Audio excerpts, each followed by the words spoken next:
Maul just outplayed the Pikes, local law enforcement, a Jedi Master, and a Jedi Padawan, all in one move. And the craziest part, he might just be right.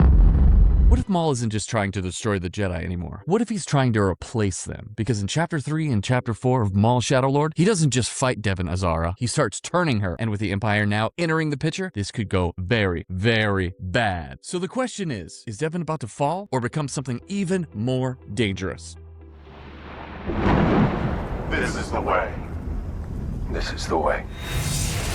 Welcome to Fatherly Fandom. I'm your host, Chris, and if you love Star Wars breakdowns, deep dives, and catching all the details you missed, hit that subscribe button, because this series, it's not slowing down, it's leveling up. All right, let's get into it. And a quick warning for you, Maul's way smarter in this series than you think. All right, Chapter 3, Whispers in the Unknown. We open back on Janix with Devon escaping, and immediately something feels off. The Mandalorians don't stop her, they guide her. Yeah, that's not freedom, that's a setup. She finds Maul just casually drinking some Cassius tea, a deep callback to Clone Wars when Pre Vizsla shared it with him. And right away, you can tell this isn't the rage-fueled Maul, this is a calculated Maul. And then he starts talking about Sidious betraying him, Savage Opress dying, Mother Talzin being killed. But there's the thing, he's not telling the truth, he's telling a version of the truth. And let me ask you something, where have we seen this before? Exactly, Palpatine manipulating Anakin. Also, Maul really said, I'm not the bad guy. Sir, you have a double-bladed red lightsaber. Let's be serious for a second. Devon snipes his lightsaber, Maul shuts off the lights. Now we're in full horror mode. And then Maul pushes her. You are squandering your gift. She attacks using anger. That's the moment. That's the crack in the door. And here's a subtle detail you might have missed. Maul's lightsaber sound design includes distorted vocal layers, almost like screaming. And yeah, that's actually Sam Witwer's voice that we hear in the lightsaber. The subtitles even say it's speaking an alien language. Could this be some sort of ancient Sith influence? That's a crazy detail. And just wait, because Maul hasn't even revealed his real plan yet. And once you see it, it completely changes how you view both episodes. Meanwhile, Captain Lawson is investigating Maul and refuses to call the Empire. Why? They ruin lives. That line tells you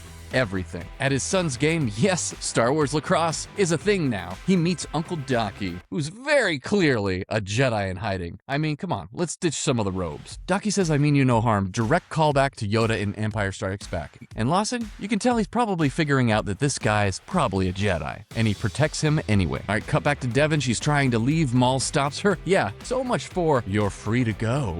They duel, and this is important. Maul is fighting one-handed. He's not trying to kill her, he's testing her, teaching her. She taps into anger again, gets past him, and then he calls her by name, Devon. Wait, how does he know that? Because from the very beginning, this was all planned. All right, let's give Chapter 3 our rating. Fast pacing, strong character work, psychological tension. It's an easy 9 out of 10 for me. All right, Chapter 4, Pride and Vengeance. Now, this is where everything flips. Vario meets the Pikes, shoots Maul in the back, supposedly, but nope! That wasn't Maul. This is the classic misdirect. Very similar to Leia infiltrating Jabba's palace. Maul shows up, ignites the lightsaber, and takes out Marg Krim instantly.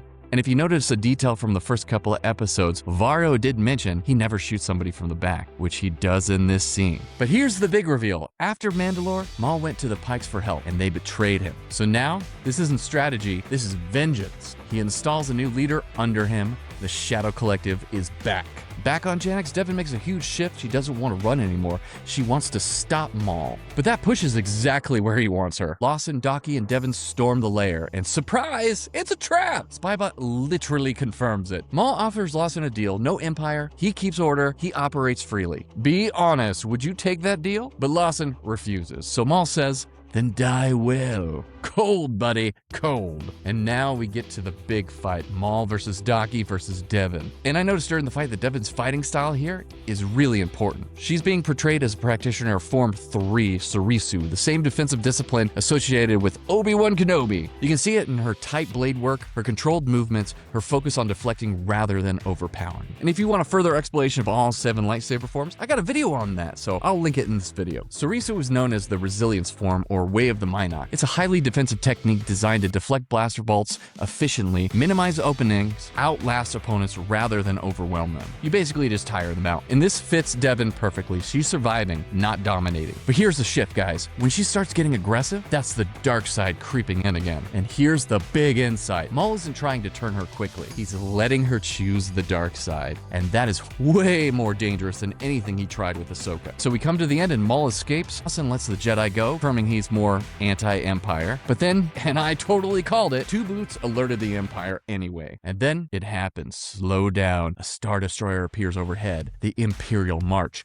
kicks in. Just like on Lothal, just like on Jedha. Everything changes the moment the Empire arrives. And so my rating for Chapter 4, another solid 9 out of 10. I love this show. The characters are expanding. The story's fast-paced. We got emotional beats. We got action amping up, and the story just draws you in, and I can't wait to see the next episode next week. All right, here's some of my final thoughts and some callbacks. Remember what I said at the beginning? Maul isn't just building power, he's building a protege. And now with the Empire and likely Inquisitors coming, Devon is about to be pushed harder than ever. And let's be real, Daki might not survive what's coming. So here's the big twist. If the Inquisitors kill Daki, does Devon fall to Maul? Or does she become the one person who can destroy him? Or does she walk the line, just like Ahsoka? So there you go. If you enjoyed this breakdown, hit that like button, subscribe for more, and check out the next video right here. And as always, stay nerdy, my friends. May the Force be with you, and I'll see you next time.